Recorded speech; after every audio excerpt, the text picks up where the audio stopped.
So today I'm just going to show you 3 really easy ways to stretch the chest, so the pectoral area at the front of the chest. It's quite important to keep that open because in our everyday lives nowadays we spend a lot of time rounded forwards doing things in front of us. It might be that we're on the computer all day, or we spend a lot of time driving, or we're not that mindful of our posture perhaps. Everyday activities like cleaning and cooking and washing and things just take place in this area in front of us. So often we're rolling the shoulders forwards and closing the front of the chest, so we need to stretch that area out to create a little bit more balance across the shoulders. So 3 nice easy ways of doing that. The first one is to use a foam roller. And if you don't have a foam roller, I'm just going to show you a really easy way of basically making one.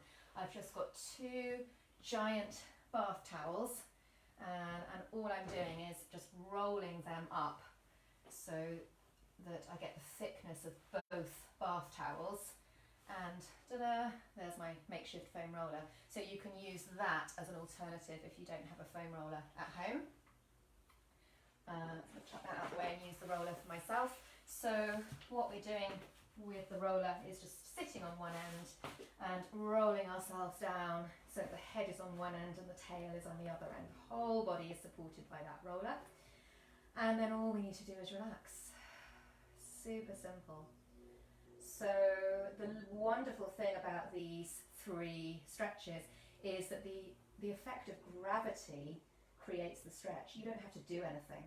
So it's one of my favourite pieces of homework, if you like, because you don't have to do a thing. You just get a lovely lie down and you can focus on the belly rising as you breathe in and falling as you breathe out. And all you've got to do is relax.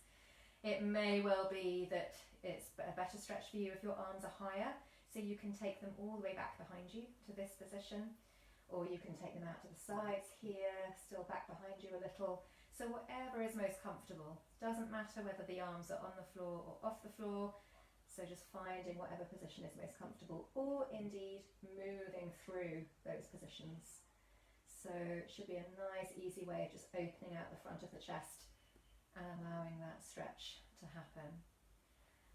And the only thing to be mindful of with these stretches is if there's any pain in your shoulder joints. So if there's a pinching type pain around here, if there's any discomfort through the shoulder joint, then you need to come and see one of us and we can help you with that. But otherwise it should just be a muscular stretch, no joint pain. The second version is to use a soft ball. You might have a 9-inch one or a 7-inch one. Either is fine. I'm going to use this 7-inch one. And again, I'm just placing it behind my back, but in the top part of the spine. So above the bra strap, between the shoulder blades. It's important that you don't allow it to be too low, otherwise you just get this big arch through the spine, which isn't that useful. What we want is to place the ball into the roundest part of your upper back. So it's fairly high, and then all you've got to do again is give in to gravity and allow the stretch to happen. So if your head touches the floor quite happily, then you can take your arms back here to allow that stretch to happen as before, avoiding shoulder pain. But it's important that you don't have the arms down here. That creates the opposite effect and closes the chest. So really important your arms are not down here for this one, because your spine is in extension, because your spine is in a back bend, the arms need to be back behind you. So if your head doesn't touch the floor, you need to either put the hands behind the head like this, or you need a cushion behind your head. So it's very important that your head is not left dangling. Make sure your head is in contact with the surface, and then again you can just allow those arms to open into a comfortable position, and all you've got to do is breathe into the belly and relax. So you should feel that the breastbone here is the highest part of your body. It's as if your breastbone is opening like a great big sunflower.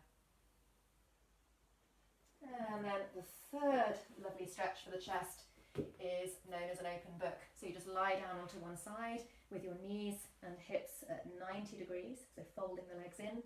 Again, you can have a pillow under the head if you wish, or you can just let the head dangle onto the floor if that's comfortable. And then your top arm just opens up into a twist of the spine. So the back of my head is on the floor. I want to make sure that this arm that I've opened is rotating outwards. So the thumb points towards the floor and the armpit points towards the ceiling. So in that open book, I'm in this position rather than this one. So the arm is a little closer to the head. I'll just show you that one more time, turning my back on you. So you're on one side, right angle at knee and hip, and then your arm opening, the back of the head finding the floor or the cushion, and your arm rotating outwards so that the thumb points towards the floor and the armpit points towards the ceiling. Again, gravity does the work, and you should get this lovely stretch across the front of the chest. So there you are, 3 nice easy ways of stretching this area. Good luck with that. Hope you have a lovely week, and I look forward to seeing you again next week. Thank you for joining me.